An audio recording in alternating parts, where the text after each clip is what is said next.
Hello guys, नमस्कार. सगळ्यांचे स्वागत आहे आपल्या या नव्या व्हिडिओमध्ये गाईज.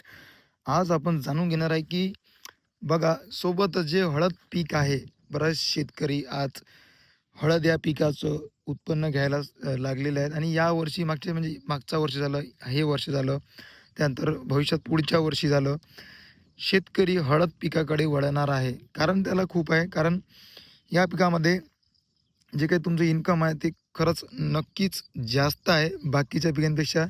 त्यासोबतच जनावरांचा सुद्धा याला जो आहे अजिबात त्याला त्रास राहणार नाही. म्हणजे तुमच्या या पिकामध्ये हरीण फिरणार, डुक्कर फिरणार, रोही फिरणार, ते माकडं फिरणार, पण तिथे नुकसान तुमचं अजिबात ते करणार नाही, करूच शकणार नाही. कारण पॉसिबलच नाही आहे सध्या स्थितीमध्ये. कारण त्यांना हे पीक अजिबात आवडत नाही. पण शेतकऱ्यांना नक्कीच जे हे पीक मागचे 2-4 वर्ष झाले हे पीक आवडत चाललेलं आहे. आणि नक्कीच क्षेत्रसुद्धा या पिकाचं लागवडसुद्धा जे आहे ही दिवसेंदिवस वाढत चाललेली आहे.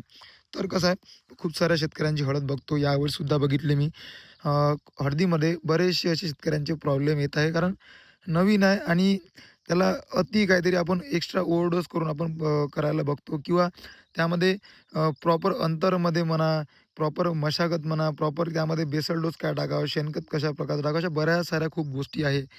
त्या डिटेल आपण कधी नक्की घेऊन येऊ. पण सध्या स्थितीत आपला जो विषय होता तो म्हणजे, मग आता एवढे शेतकरी हळद पीक घेत आहे. पण आपण याच पिकासोबतच जे आहे दुसरं पीकसुद्धा आपण आंतरपीक म्हणून इथे घेऊ शकतो. जसं की इथे आपण सध्या स्थिती घेतलेली आहे, बघू शकता सोयाबीन. तर गाईज, इथे कंडिशन बघा आपल्या सोयाबीन पिकाची आणि जे काही आपलं मेन पीक आहे हळद, त्याची सुद्धा तुम्ही कंडिशन बघा. ठीक आहे, इथे मुख्य पीक आपलं हळद राहणार आणि जे आंतरपीक दुय्यम पीक ते राहणार आपलं एक बोनस पीक, तुम्ही म्हणू शकता बोनस इन्कम जे आपल्याला मिळणार ते म्हणजे इथे सोयाबीनचं पीक. आणि या सोयाबीनच्या पिकाची क्वालिटी तुम्ही ओव्हरऑल बघू शकता गाईज. यामधलं बेडचं जे अंतर, आपण बेडचं अंतर ठेवलं आपण 4.5 फूट. ठीक आहे, आणि 2 तासातलं हळदीमधलं 2 तासाचं अंतर जे आहे ते आपण जवळपास इथे 1.5 फूट आपण इथे ठेवलेलं आहे. आणि हळद कशा प्रकारे निघालेली आहे तुम्ही इथे बघू शकता. ठीक आहे, अशी हळद आपण अशा अशा अंतरावर आपण इथे लागवड केलेली आहे. नक्कीच हळदीचं जे काही जे आहे, या उगवण क्षमता ज्या यावर्षी नक्कीच थोडी चांगली आपली झालेली आहे. मागच्या वर्षी बरेचसे असे नुकसान आपले झाले. पण पुन्हा तोच विषय आपला तो म्हणजे सोयाबीनचा. तर सोयाबीन इथे तुम्ही बघू शकता, मी सोबतच जे काही माहिती देत आहे आणि सोबतच तुम्ही इथे जे काही आपलं सोयाबीन बघत आहे. तर नक्की सोयाबीन जे आपलं खरंच एक चांगल्या कंडिशनचं आपले सोयाबीन यावर्षी इथे दिसून येत आहे. आणि हे आपलं सलग तिसरं वर्ष आहे.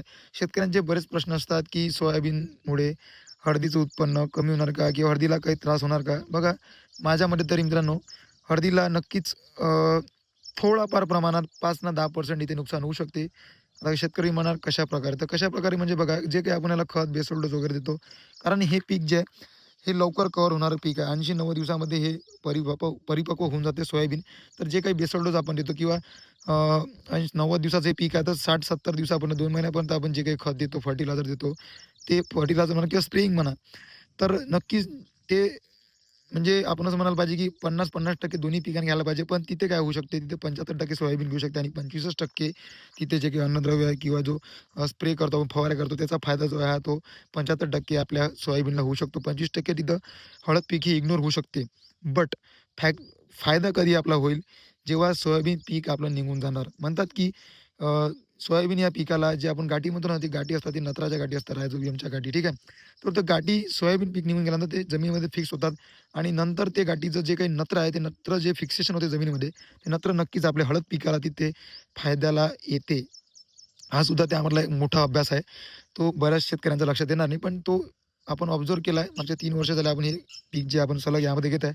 आणि सोबतच जे आहे 25 पर्यंत आपण एकरी हळदच्या पिकाच्या ॲव्हरेजचं सुद्धा आपण इथे 25 पर्यंत आपण ॲव्हरेज घेतलेला आहे. ठीक आहे, कमी ॲव्हरेज थोडा कमीचा शेतकरी इथे 30-35 पर्यंत सुद्धा जे आहे सोयाबीन पीक घेऊन हळदीचा सुद्धा 35 पर्यंत ॲव्हरेज इथे घेण्यात ते तिथे यश त्यांना मिळालेलं आहे.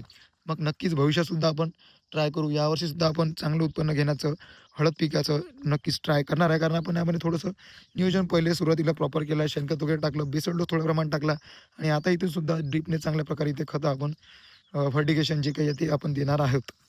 तर मला सांगायचं इतकंच आहे की नुकसान याने तुमचं होणार नाही, पण जे काही तुम्हाला ॲव्हरेज इथे येणार तो सोयाबीनचा तुम्हाला इथे 8 ते 9 एकरी तुम्हाला इथे ॲव्हरेज येऊ शकते. यावरती नक्कीच मला नाही वाटत की थोडी शंका आहे. कारण याच्यावर तर 9च्या वर तुम्हाला ॲव्हरेज येणार नाही. का येणार नाही? कारण 1 एकरी बियाणं जे आपल्याला लागते, जे काही म्हणतो ना 2 ते 2.5 लाख आपलं बियाणं इथे लागलं, दाणे लागले पाहिजे. तेवढी आपलं बियाणं यामध्ये बॅग आहे ते लागणार नाही आपल्या. कारण अंतर आपल्या इथे जास्त होऊन जाते. ठीक आहे. सोबतच जे काही आहे 50% म्हणजे काय म्हणतो ना 25-30% आपलं जे काही उत्पन्न आहे ते म्हणजे सॉरी अन्न जे आहे ते आपलं हळद पीकसुद्धा खाणार. त्यामुळे ज्या इथे तुम्ही 8 ते 9 एकरी यावर तुम्ही उत्पन्नाचा विचार तुम्ही करू नका. बट ठीक आहे 8 ते 9 सुद्धा खूप चांगल्या प्रमाणात उत्पन्न हे मानलं जाते सोयाबीनचा जर विचार केला तर. तर तुम्ही सोयाबीन किंवा तिथे तुम्ही बरेचसे असे आंतरपीक आहे, मूग, उडीद आहे.